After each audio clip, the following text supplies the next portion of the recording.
시청자 여러분 안녕하십니까? 3월 31일 목요일 JCM 모닝뉴스입니다.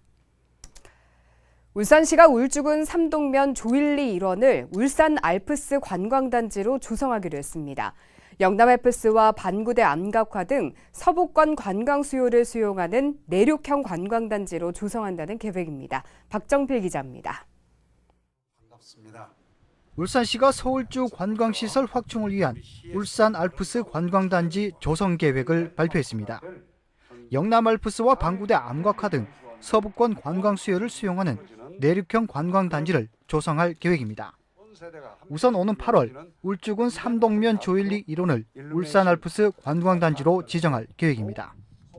서울산권 관광 인프라의 지리적 중심이면서 경부 고속도로와 울산 함양 고속도로 등 교통 접근성이 뛰어난 관광단지로 가장 적합하다는.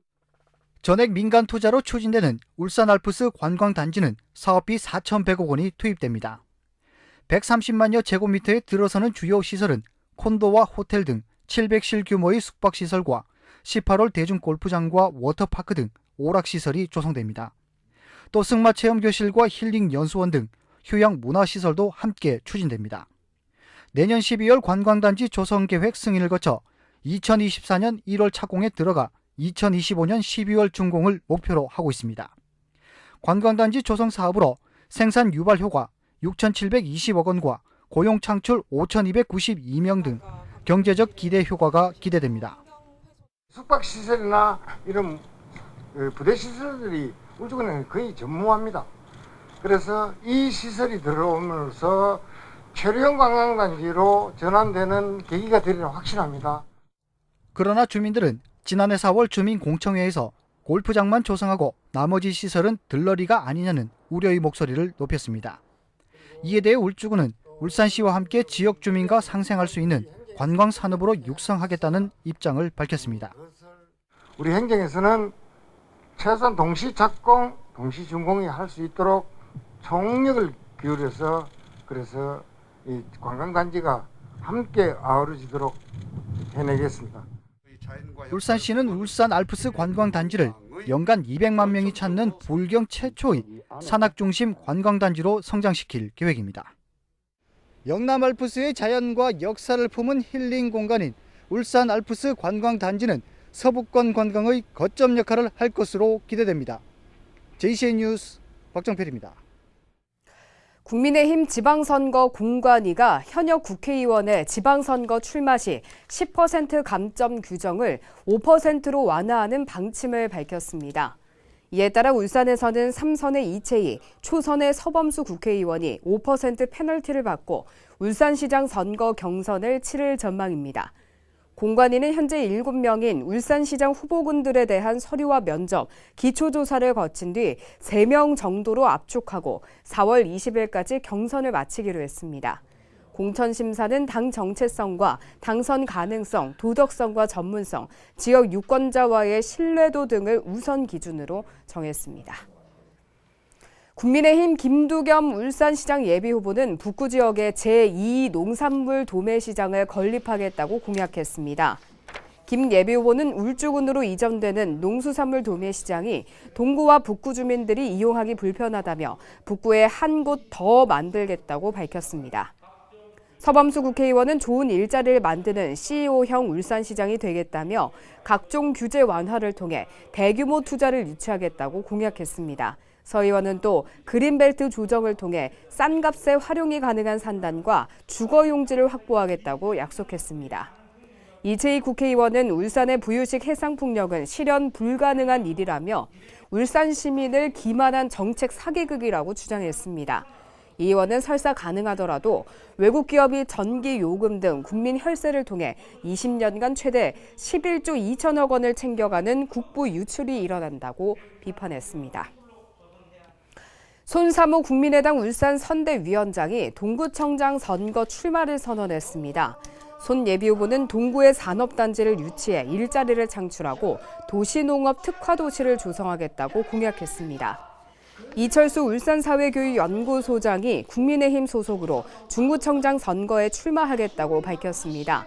이 소장은 중구를 재건하고 종갓집 중구민의 자존심을 되찾겠다고 말했습니다. 울주군수 선거에 출마한 국민의힘 서석광 예비후보는 울주군을 음악도시로 만들겠다며 군립 오케스트라와 합창단을 창단하겠다고 공약했습니다. 서 예비후보는 오페라 홀 또는 아레나 형식의 공연장을 설립하는 등 문화예술 인프라를 확대하겠다고 밝혔습니다. 공진혁 울주군 족구협회장이 국민의힘 소속으로 울주군 제1선거구 시의원 선거에 출마했습니다. 공 예비후보는 젊음과 패기를 쏟아부어 남울주 30만 정주도시 건설을 이뤄내겠다고 밝혔습니다. 울주군 제2선거구 시의원 선거에 출마한 국민의힘 김종훈 예비후보는 선바위 공원에 온 가족이 함께하는 생태 놀이터와 교육장을 만들겠다고 공약했습니다. 또 선바위 지구에 첨단 기술과 디지털 콘텐츠를 배울 수 있는 울산 미래교육센터 건립을 추진하겠다고 말했습니다. 국민의힘 박성민 국회의원이 김영한 국토교통부 주택정책관을 만나 울산 중구의 조정 대상 지역 해제를 촉구했습니다. 박 의원은 정부가 충분한 설명 없이 조정 대상 지역을 지정하거나 유지하는 것은 납득하기 어렵다며 울산 중구는 원도심이고 면적이 적어서 개발 호재가 있기 어려운 만큼 지역별로 세밀하게 살펴야 한다고 주장했습니다. 이에 대해 김영한 주택정책관은 5월 말에서 6월쯤 심의가 예정돼 있다며 조정 대상 지역 해제 여부를 검토하겠다고 답한 것으로 알려졌습니다. 더불어민주당 이상원 국회의원이 미용을 목적으로 반려동물의 귀나 꼬리를 자르는 수술을 금지하는 내용의 동물보호법 일부 개정안을 대표 발의했습니다. 이 개정안에는 동물에 대한 외과적 수술 예시에 귀 자르기를 추가하고 미용 목적으로 수술을 할 수 없도록 하는 내용을 담았으며 이를 위반할 경우 50만 원 이하의 과태료를 부과하도록 했습니다. 이상원 의원은 목양견이나 투견으로 길러지던 시대의 관행이 반려동물 시대까지 이어지면서 동물들이 학대를 받고 있다며 사람의 욕심으로 본연의 모습을 잃는 동물들이 없어야 한다고 강조했습니다. 제49회 상공의 날 기념식에서 울산 지역 기업 대표 3명이 훈장과 표창을 받았습니다. 산업통상자원부와 대한상공회의소 주최로 지난 29일 서울 상의회관에서 열린 상공의 날 기념식에서 경제발전에 기여한 상공인과 근로자 221명에게 훈포장 등이 수여됐습니다. 울산 지역에서는 최윤호 삼성 SDI 대표이사가 금탑 산업훈장을 받았고 울산상의 부회장인 변대수 태영인더스트리 사장이 동탑 산업훈장을, 황종석 강원철강 대표가 국무총리 표창을 받았습니다. 45년 전 고 이종화 선생의 기부로 건립된 종합체육관이 다목적 복합시설인 종합이노베이션 센터로 새롭게 태어납니다. 오는 2024년 초 개관 예정인데 이번 종합이노베이션 센터 건립에도 대를 이은 통큰 기부가 있었기에 가능했습니다. 보도에 이현동 기자입니다. 1977년 관람석 1200석 규모로 건립된 종합체육관. 고 이종화 선생이 토지 12,000여 제곱미터와 건립비용 1억 3천만 원을 기증해 건립됐습니다. 1962년 공업도시로 지정된 뒤 급속한 인구 증가에도 변변한 체육관이 없었던 울산에 통큰 기부로 공공체육관이 건립된 겁니다. 이후 지금까지 각종 체육 문화행사를 개최하며 울산 시민의 사랑을 받아왔지만 40여 년의 세월을 겪으며 시설이 노후화됐습니다. 송철호 시장은 종합체육관 재건립을 민선 7기 공약으로 선정했지만 500억 원 이상의 예산이 소요돼 사업 추진에 어려움을 겪었습니다. 급기야 송철호 시장은 고 이종화 선생의 장남인 이주영 KCC 정보통신 회장을 만나 종합체육관을 다목적 복합시설로 재건립한 뒤 시설을 울산시에 기증하는 약속을 받아냈습니다. 우리가 상상도 못했던 기부의 뜻을 밝히시는 겁니다. 그래서 참 정말 저는 정말 깜짝 놀랐습니다. 큰 선물로 이거는 뭐 평생 못 받아본 선물이에요. 그 선물을 주시더라고요. 새롭게 건립될 종합체육관의 이름은 종합이노베이션센터. 종합이노베이션센터는 교육과 창업, 문화를 아우르는 복합공간으로 오는 2024년 초 개관합니다. 이주영 회장의 기부금 300억 원으로 지하 1층, 지상 6층, 연면적 19,000여 제곱미터 규모로 건축물을 올리고 울산시 예산 168억 원으로 내부 설계와 시설 공사를 마무리합니다. 지상 1, 2층에는 도서관과 다목적 실내체육관, 지상 3층에서 6층까지는 IT 교육장과 창업 공간 용도로 사용됩니다. 울산시는 기공식에서 이 회장의 통큰 기부 결정에 대해 울산 시민의 고마움을 담은 감사패를 이주영 회장의 장남인 이상현 부회장에게 전달했습니다. 오히려 감사하다고 늘 말씀하십니다. 이렇게 좋게 돈 쓸 수 있는 기회를 주신 여러분들께 다시 한번 감사드린다고 이 말을 꼭 전하고 오라고 저한테 얘기하셨습니다. 선대의 뜻을 이은 의미 있는 기부로 울산이 미래 청년 인재 양성과 벤처 창업의 요람으로 재탄생을 준비하고 있습니다. JCN 뉴스 이현동입니다. 울주군은 어제 대한적십자사 울산광역지사와 영남알프스 구봉완등 인증사업과 연계한 기부 캠페인을 위한 협약을 체결했습니다. 4월부터 시행되는 기부 캠페인은 영남알프스 구봉완등 인증사업의 전국적인 인기로 일부 훼손된 산림자원을 보호하기 위한 것으로 개인은 물론 기업들도 참여할 수 있습니다. 자세한 내용은 영남알프스 완등인증 모바일 앱과 대한적십자사 홈페이지를 통해 확인할 수 있습니다. 내일 개막하는 제7회 울주세계 산악영화제에서 울주군 농산물 직거래 장터가 운영됩니다.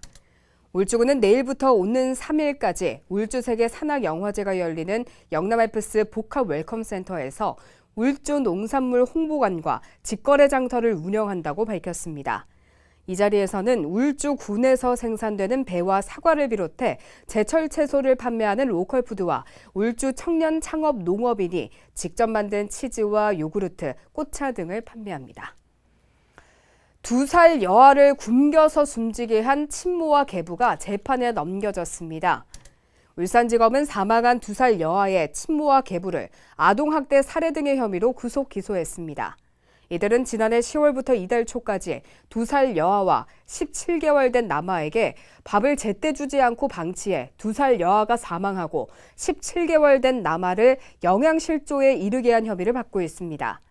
검찰은 음식물을 계속 주지 않으면 숨질 수 있다는 걸 인식하고서도 계속 방치해 살인의 미필적 고의가 있는 것으로 판단해 아동학대 살해 혐의를 적용했다고 밝혔습니다.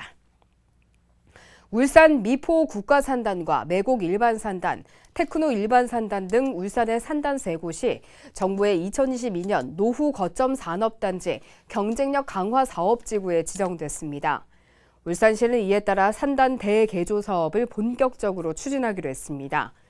미포 산단은 미래차와 친환경 스마트 조선, 매곡 산단은 친환경 자동차 부품 생산, 테크노 산단은 R&D 지원과 실증화 거점 산단으로 개선됩니다.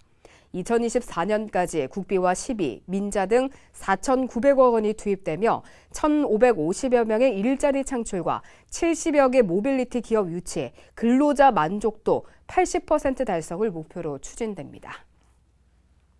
울산시 교육청이 그린 스마트 미래 학교 추진과 관련해 교육부로부터 사업비 345억 원을 추가로 확보했습니다.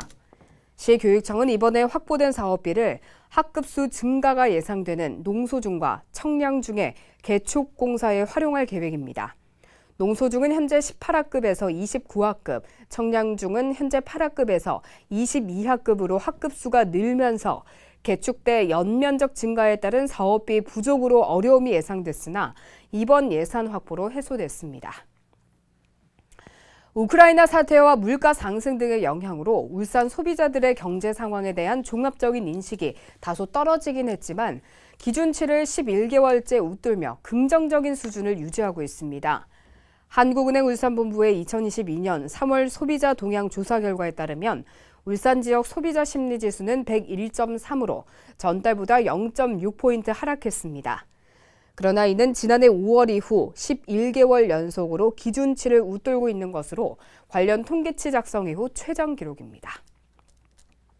울산시와 BNK 경남은행은 어제 시청 햇빛광장에서 소상공인 희망 나눔 프로젝트 업무 협약을 맺었습니다. 어제 협약에 따라 BNK 경남은행은 일시적으로 자금난을 겪는 소상공인들을 위해 40억 원을 공급하기로 했습니다. 연소득 3,500만 원 이하의 소상공인이면 신용등급과 무관하게 5년 이내 할부 상환 조건으로 최대 1,000만 원까지 특별 대출을 받을 수 있습니다. 그러나 연체 중이거나 신용불량자는 대상에서 제외됩니다. JCN 모닝뉴스 마칩니다. 함께해 주신 여러분 고맙습니다.